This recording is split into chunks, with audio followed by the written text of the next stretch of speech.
스가랴 1장 7절부터 21절까지 제가 가진 성경으로는 구약 1313페이지입니다. 7절부터 마지막 절까지 한 절씩 교독하겠습니다.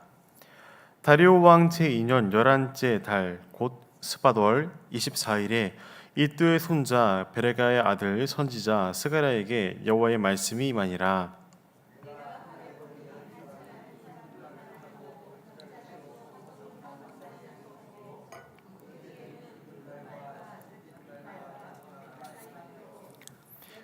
내가 말하되 내 주여 이들이 무엇이나이까 하니 내가 말하는 천사가 내게 이르되 이들이 무엇인지 내가 내게 보이리라 하니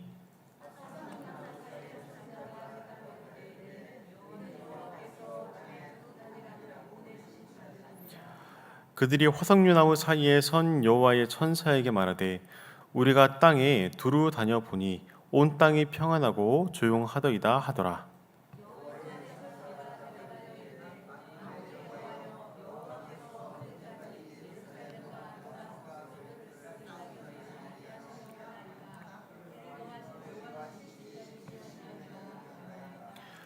여호와께서 내게 말하는 천사에게 선한 말씀, 위로하는 말씀으로 대답하시더라.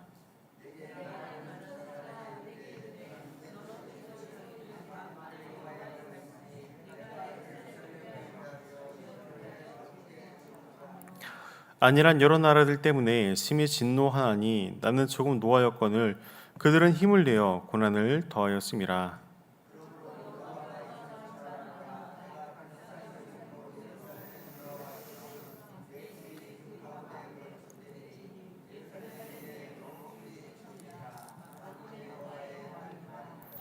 그가 다시 외쳐 이르기를 만군의 여호와의 말씀에 나의 성읍들이 넘치도록 다시 풍부할 것이라. 여호와가 다시 시온을 위로하며 다시 예루살렘을 택하리라 하라 하니라. 이에 내게 말하는 천사에게 묻되 이들이 무엇이나이까 하니 내가 대답하되 이들은 유다와 이스라엘과 예루살렘을 흩뜨린 뿔들이니라.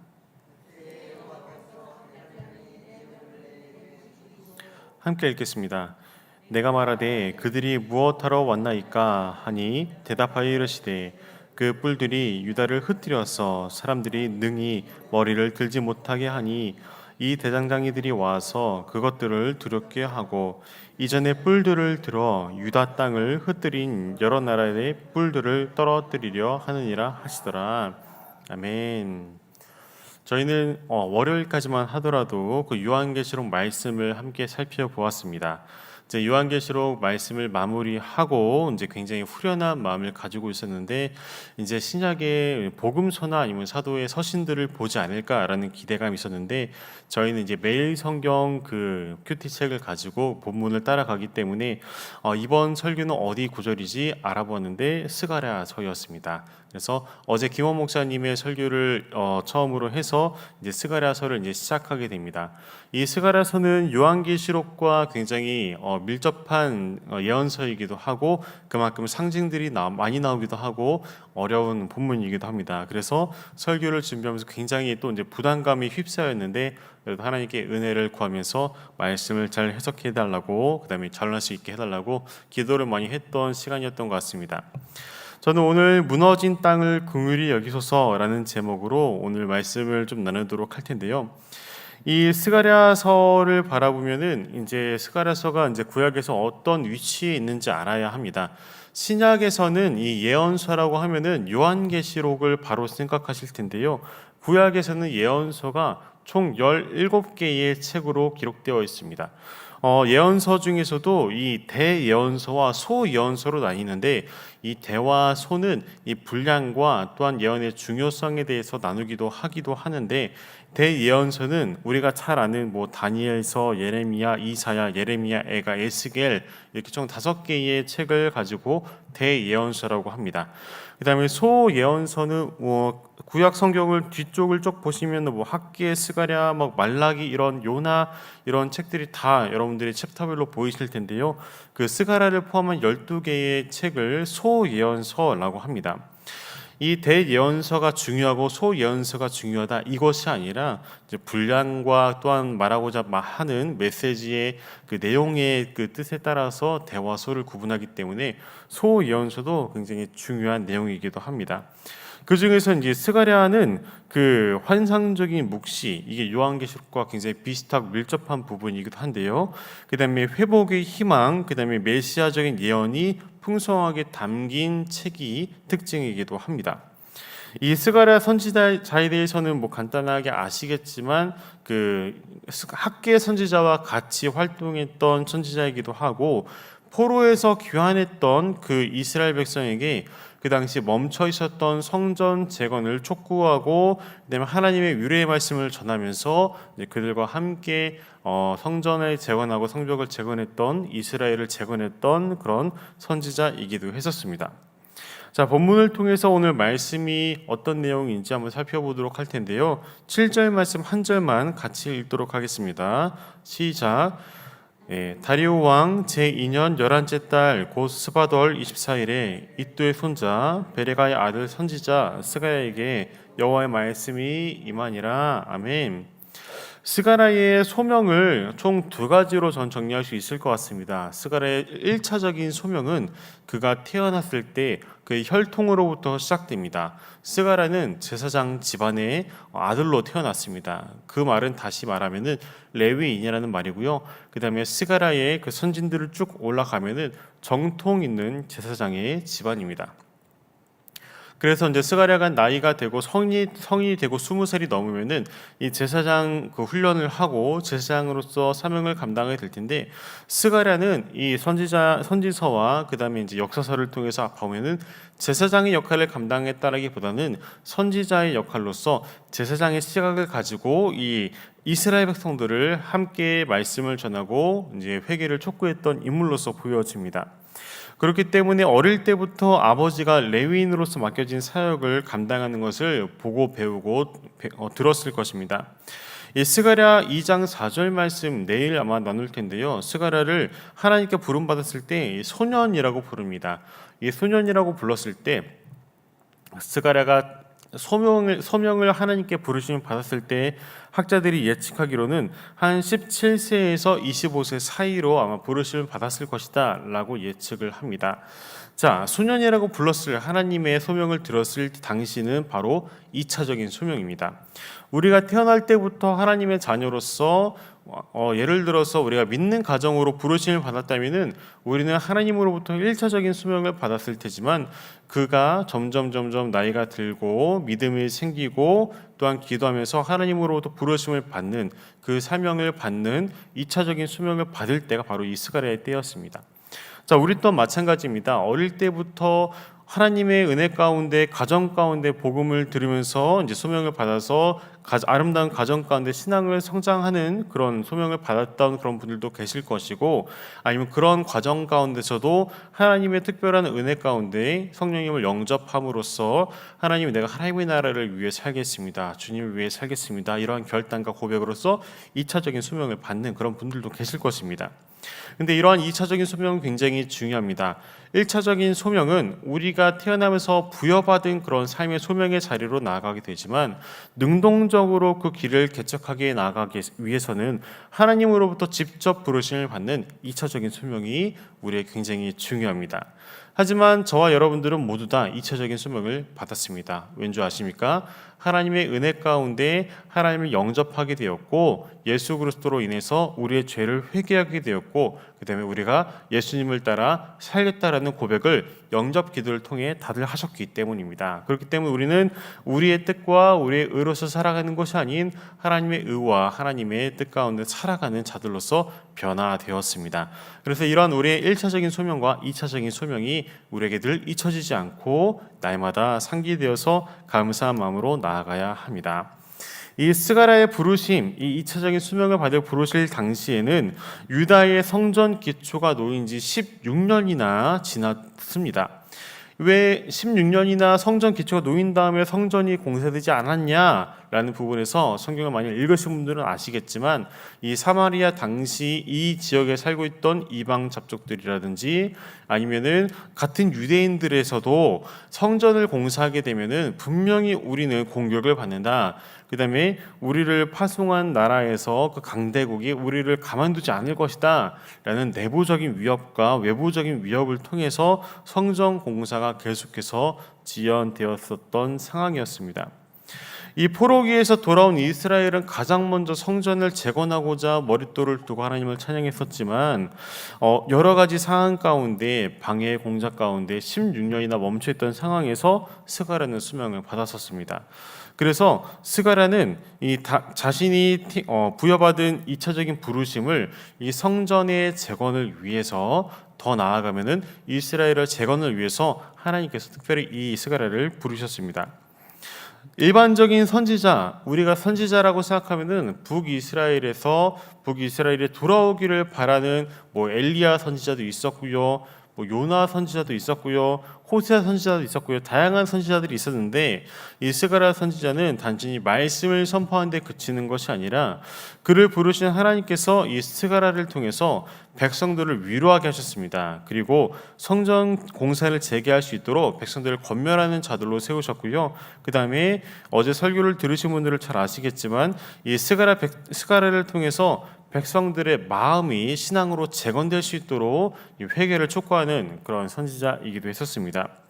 스가랴에게 여호와의 말씀이 임했는데 이를 묵상하면서 이제 7절 말씀에 딱 그 스가랴에게 여호와의 말씀이 임했다라는 말씀을 이제 딱 연구하고 이제 묵상하는 가운데 하나님 저에게도 스가랴에게 임했던 하나님 말씀이 저에게도 임해달라 이러한 소원함을 갖게 되는 구절이었습니다. 8절에서 13절 말씀을 함께 읽어보도록 하겠습니다. 한 절씩 교독하도록 할게요. 제가 먼저 내가 밤에 보니 한 사람이 붉은 말을 타고 골짜기 속 화석류 나무 사이에 섰고 그 뒤에는 붉은 말과 자줏빛 말과 백마가 있기로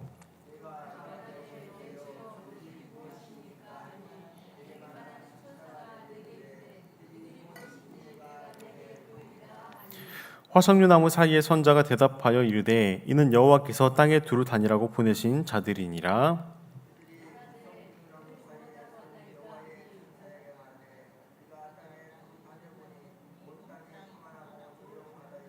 예, 11절 했고요. 12절 여호와의 천사가 대답하여 이르되 만군의 여호와여 여호와께서 언제까지 예루살렘과 유다 성읍들을 불쌍히 여기지 아니하시려 하나이까 이를 노하신 지 70년이 되었나이다 하매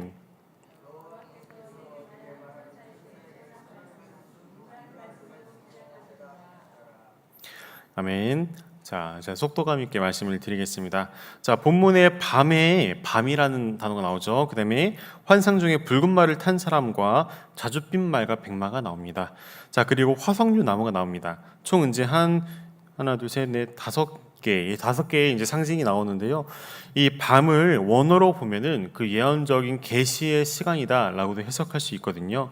그다음에 붉은 말을 탄 사람이 나오는데 이 붉은 말은 심판 혹은 권위의 상징으로도 나옵니다. 요한계시록 6장에 나왔었거든요. 그다음에 화석류 나무가 나오는데 이 화석류 나무는 평화와 풍요를 의미한다고 합니다. 그렇기 때문에 이 붉은 밤에 하나님의 계시의 시간에 이 하나님의 권위를 받고 심판의 권위를 가진 사람이 이 화석류 나무에 섰다라는 것은 이 평안 가운데에서 순찰하고 있다라는 것을 볼 수가 있습니다.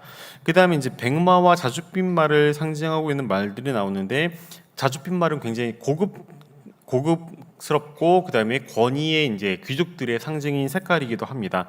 백마는 순결하고 깨끗한 색이기도 하고요. 자, 이러한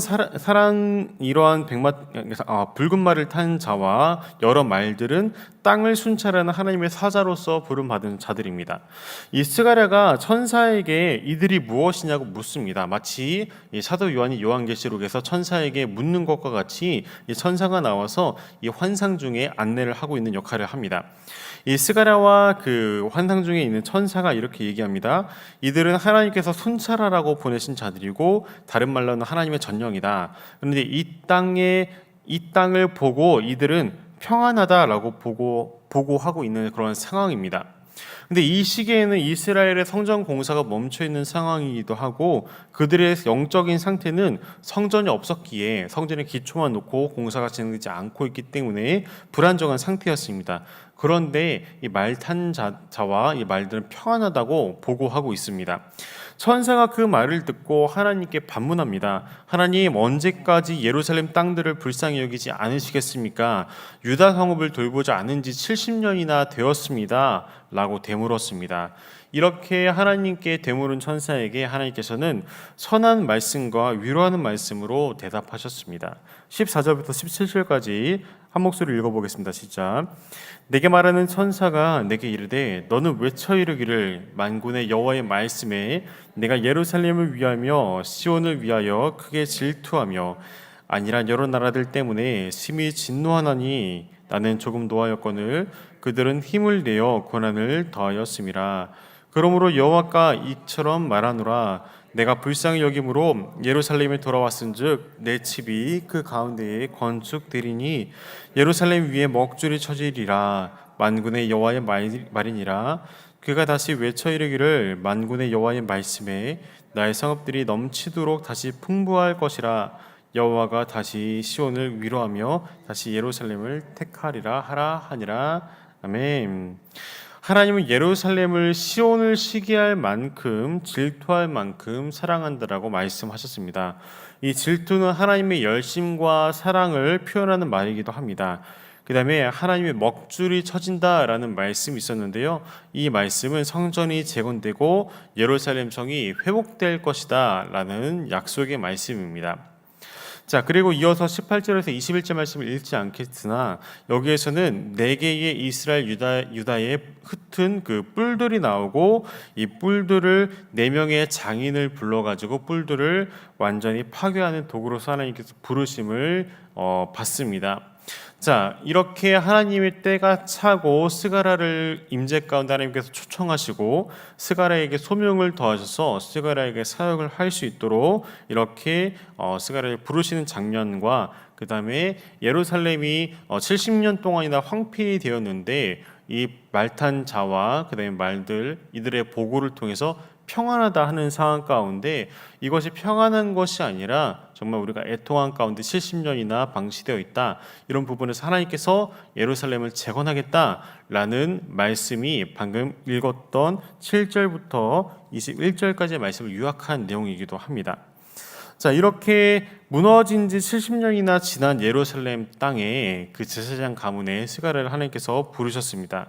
그 다음에 예루살렘의 회복에 대해서 말씀하시면서 이 환상 중에 만난 스가랴가 하나님을 경험하게 되었고 그가 함께 하시는 하나님을 믿으면서 선지자적인 사명을 감당하는데 스가랴는 자신의 인생을 하나님께 전제와 같이 쏟는 그런 시작점과 같은 그런 장면이기도 합니다.